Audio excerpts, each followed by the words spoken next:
ഇന്നുണ്ടാക്കുന്നത് ഏത് വിഭവത്തിൻ്റെ കൂടെയും കഴിക്കാൻ പറ്റിയ നല്ലൊരു മുളക് ചമ്മന്തിയാണ്. വളരെ പെട്ടെന്ന് തയ്യാറാക്കാവുന്നതാണ്.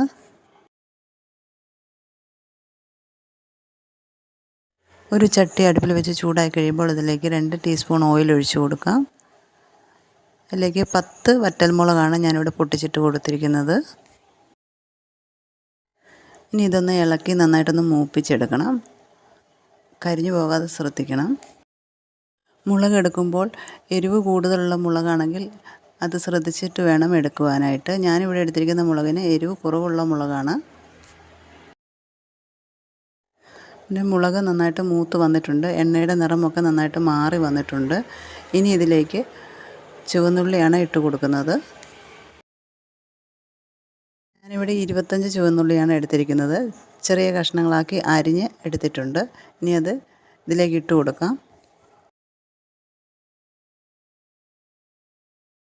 ഉള്ളിയൊക്കെ ചെറുതായിട്ടൊന്ന് വഴണ്ട് വന്ന് കഴിയുമ്പോഴേക്കും ഇതിലേക്ക് ചെറിയൊരു കഷ്ണം വാളംപുളിയാണ് ഇനി ഇട്ട് കൊടുക്കുന്നത്.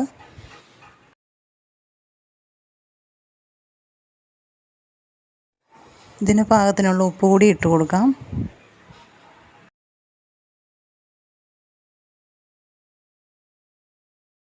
ഒരു തണ്ട് കറിവേപ്പില കൂടി ഇട്ട് കൊടുത്തതിന് ശേഷം ഒന്ന് ഇളക്കി സ്റ്റൗ ഓഫ് ചെയ്യാവുന്നതാണ്.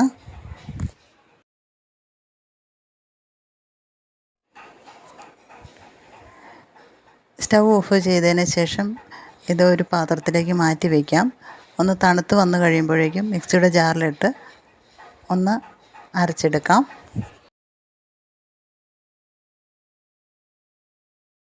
ഒരുപാടങ്ങ് പേസ്റ്റ് പോലെ അരച്ചെടുക്കേണ്ട ആവശ്യമില്ല. മുളക് ചമ്മന്തി ഇവിടെ തയ്യാറായിട്ടുണ്ട്. ഇത് എല്ലാ ഭക്ഷണത്തിൻ്റെ കൂടെയും ഒരു സൈഡ് ഡിഷായിട്ട് ഉപയോഗിക്കാവുന്നതാണ്. നല്ല ടേസ്റ്റിയുമാണ്. ഈ ചമ്മന്തിയുടെ മുകളിലേക്ക് നമ്മൾ മുളകൊക്കെ വറുത്തെടുത്ത എണ്ണയുണ്ടല്ലോ, അതുകൂടി കുറച്ച് ഒഴിച്ച് കൊടുക്കുന്നുണ്ട്.